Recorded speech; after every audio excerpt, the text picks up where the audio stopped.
Je jette de la nourriture liquide sur des œuvres d'art et je me glue la main à un mur pour alerter du dérèglement climatique. Non, c'est pas un camoulox. C'est une nouvelle manière de manifester. Évidemment, personne ne m'a demandé mon avis, donc je vais le donner.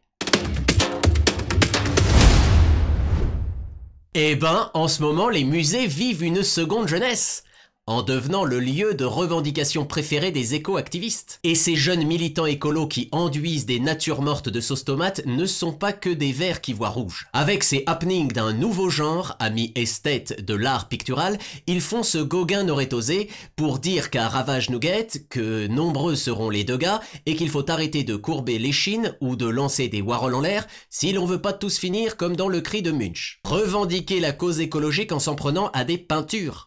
Est-ce qu'ils se foutraient pas quand même un peu de notre gueule? Parce que ça a tout l'air d'être un truc de branleur, que de balancer la purée et de se retrouver avec les mains qui collent. Oui, bon bah vu comme ça, c'est pas faux. Sauf qu'en l'occurrence, le boomer des uns fait le malheur des autres. Car pour dresser le tableau sur la situation, il n'y a pas besoin d'agir tel un chevalet moderne pour voir que ce qui se joue en drame de fond, c'est qu'il est déjà presque trop tard, que c'est notre avenir commun qu'on jette en peinture et que c'est par notre inaction qu'on est en train de gouacher la fête.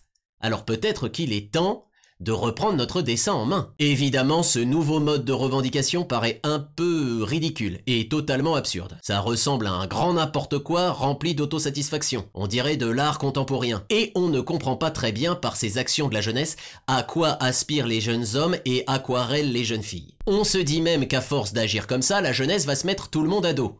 Et que ça ne fera pas avancer la cause. Bien sûr, mais c'est aussi peut-être le signe d'un désespoir plus profond, qui mérite qu'on y accorde de l'importance. Car une partie de la jeunesse d'aujourd'hui rêve moins de strass et de paillettes que de stress et de planètes. Et peut-être maladroitement, ces éco-anxieux adolescents tentent de sonner l'alerte avec la larme à l'œil. Car à cet âge-là, on ne peut souhaiter à personne de grandir en s'inquiétant pour son futur sur la planète Terre, et de penser que le pire est à venir. Alors oui, on peut regretter la méthode, et se convaincre que faire sa part et voter aux élections vont suffire.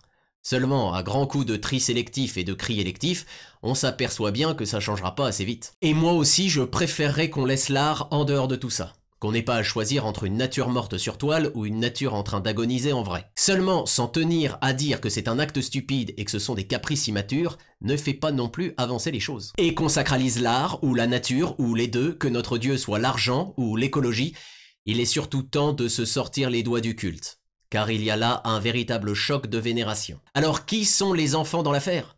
Ceux qui se radicalisent pour montrer qu'on est dos au mur, ou ceux qui par déni n'aident pas à éviter qu'on fonce droit dedans? Je ne suis pas sûr que l'heure soit à compter les points, ni à se diviser davantage. Car pour les petits comme pour les grands, il y a déjà puéril en la demeure. Allez, à la semaine prochaine, pour un nouveau Vendredi ou la vie sauvage. Tu considères cette vidéo comme un chef-d'œuvre? Alors au lieu d'envoyer la purée sur ton écran, abonne-toi. Et donne-moi ton avis sauvage dans les commentaires.